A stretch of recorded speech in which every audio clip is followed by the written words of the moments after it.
Welcome back to another episode of the Tech Talks Daily podcast. Today we've got a return guest, TK Keanini. He's a distinguished expert with over 25 years of network and security experience. I spoke to him exactly 12 months ago at CiscoLive 2022, and we bumped into each other again here on the show floor here in 2023. So I've invited him to join me back on the podcast. He's currently spearheading technical innovation at Cisco, driving integrated security solutions with a priority on secure access service edge. And his work is not only centers around implementing AI assistance in security, but also advances in firewall, multi-cloud capabilities. And under his guidance, Cisco is pioneering Security Cloud, with product launches forming an integral part of his overall grand vision. So we're in for a treat for today as we dive into the world of cybersecurity and network security. And hopefully TK is going to share his insights on the impact of zero trust frameworks on security resilience, which I'm sure will be a rich topic for us all to learn on. So let's dive right in. Buckle up and hold on tight, because it's time for me to beam your ears all the way to the show floor here at CiscoLive in Vegas, where TK is waiting to talk with us today. So a massive warm welcome back to the show. We last spoke exactly 1 year ago today, but for anyone that missed that, could you just remind everyone listening with a little about who you are and what you do? Yep, thanks. TK Keanini. I'm the VP and CTO for the Security Business Group at Cisco. And when I was doing a little research on you and what you've been up to since we last spoke, I learned that you hosted a session in CiscoLive in the Amsterdam event earlier this year. And just because you can automate security, it doesn't mean you should. That was the big theme there. But for anyone that didn't attend that event, can you give me a brief overview of the message that you delivered there? Yeah. I actually delivered that for the second time on Tuesday here in the U.S., and it was well attended.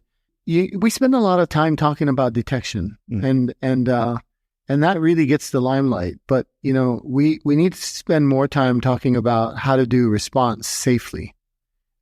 People want to do automation. Some are afraid of it. The ones that are doing it, the question is, are they doing it safely? Yeah. So really, I mean, it's very pragmatic talk. I talk about how to apply testing, some rigor, even threat modeling, how to do threat modeling on your automation. And 6 months ago, hardly anyone had heard of generative AI. Now it's all anybody's talking about. So you did this talk originally 4 months ago, and we're now talking at CiscoLive in Vegas. You've delivered the same talk. I'm curious, did you have to change it? Have you seen the cybersecurity network security space evolve in just 4 short months? I think a couple of things probably showed up in that time frame. There's definitely a lot more talk about AI, and that comes up in every conversation. And we've been doing AI for quite some time. So that is somewhat of a new conversation, and how it applies to detection science, I think, is always talked about. But how we're going to use it for response, I think, is a new conversation. Unfortunately, the same threats are still present in these customers, right? Ransomware is still a problem. So I think we do have a ways to go on our practices so that we can make it more difficult for those people carrying out that type of cybercrime. And we have opened the AI box, so we've got to go down that rabbit hole. So how is Cisco integrating artificial intelligence into its network and security solutions, particularly in the context of SASE, to anticipate threats and ultimately improve resilience? Yeah, like I said, we've been using AI for quite some time, particularly when we talk about detection science in the area of behavioral science, right? It's not enough to just match signatures. We have to know how an object or a user is behaving. And so to that degree, I think we're pretty advanced in that area. We should probably step back and ask why use AI at all? And the foundation to that story, I think, is the desire for many of us to move a process from human scale to machine scale. And I think we all owe it to ourselves to try and do that safely and securely. And so, I think when it comes to generative AI, I think it's new. I think we have to carefully apply it to where it can give us the highest value, and also the lowest risk. Yeah. Because, if it's effective for us, it's going to be effective for the threat actors too.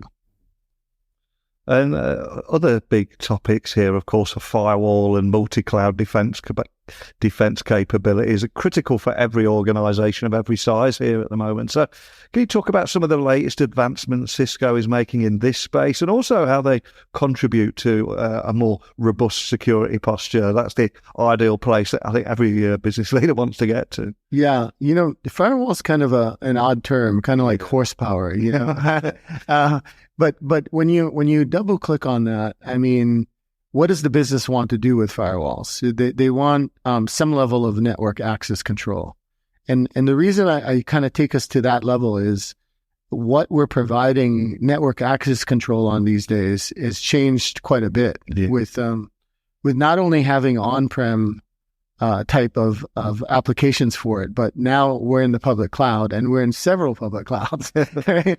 So if your business is essentially, hybrid and multi-cloud, how can you provide a consistent policy, given all those differences, really, to provide very effective network access control? And that's really what multi-cloud defense is about. And again, customers will be able to experience that through our Cisco Defense Orchestrator. So again, a very common interface to manage, again, unified policy across all of the environment that makes up their business.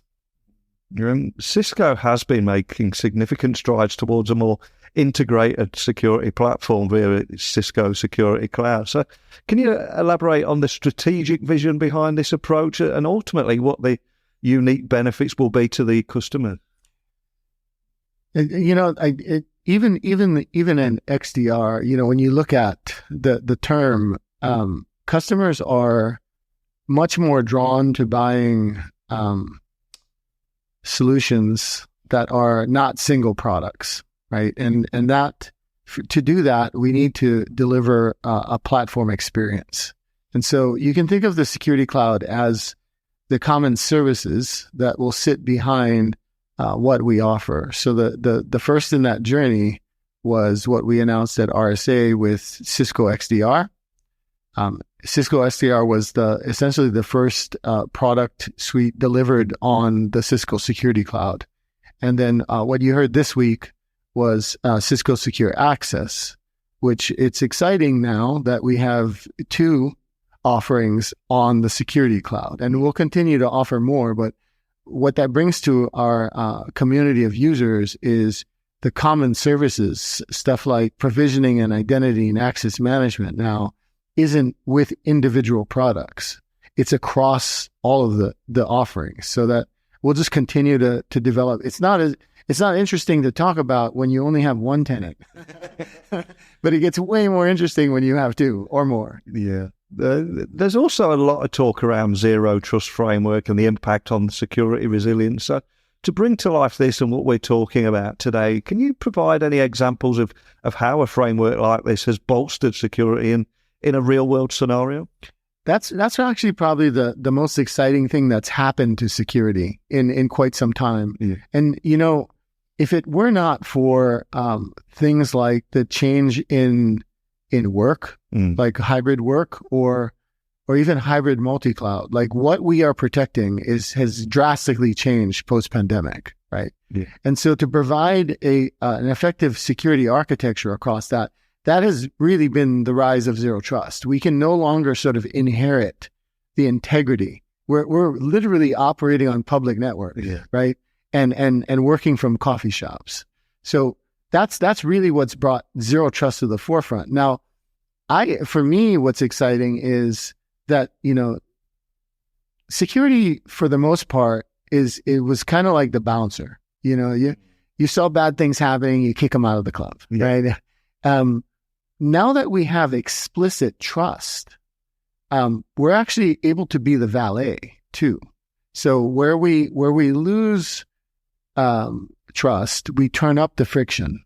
Okay, and it might be well into 5 minutes into the session, we may actually prompt and re-authenticate you. But once we gain that trust, we get out of the way. We have the integrity of your machine, the application, and we know certainly who you are. Nothing's changed. When you go to that, authenticate to that next service, we might just let you right through, right? That's that frictionless experience. And that frankly is a new experience in security. Usually, security is looked at as the department that says no. Yes.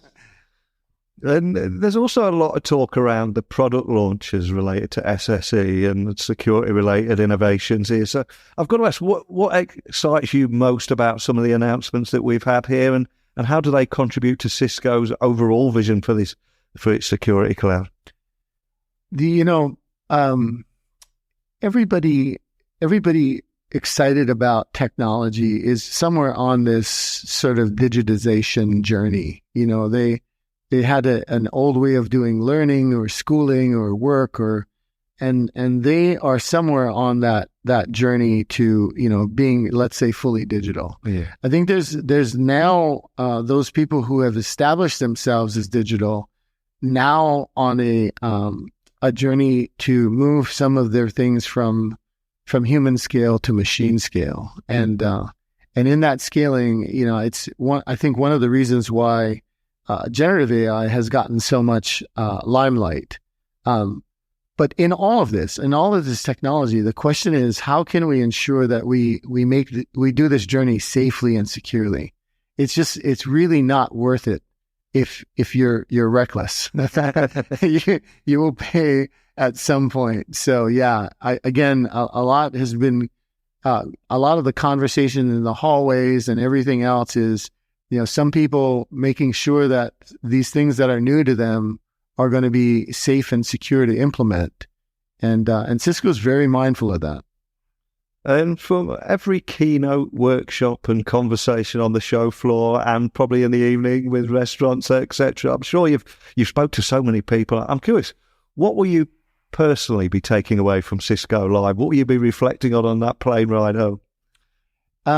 It's just been a big year for security to really establish itself in, not just the bits and bytes of doing security and the math and, the AI. What's really exciting is to deliver a really valued experience.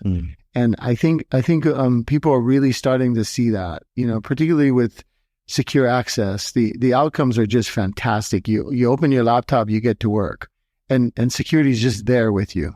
And so I think it's a new age for security, again, in this sort of frictionless realm. That really gets me excited.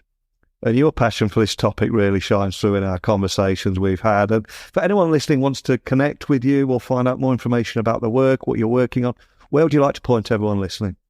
Probably the blogs.cisco.com. We're pretty chatty there.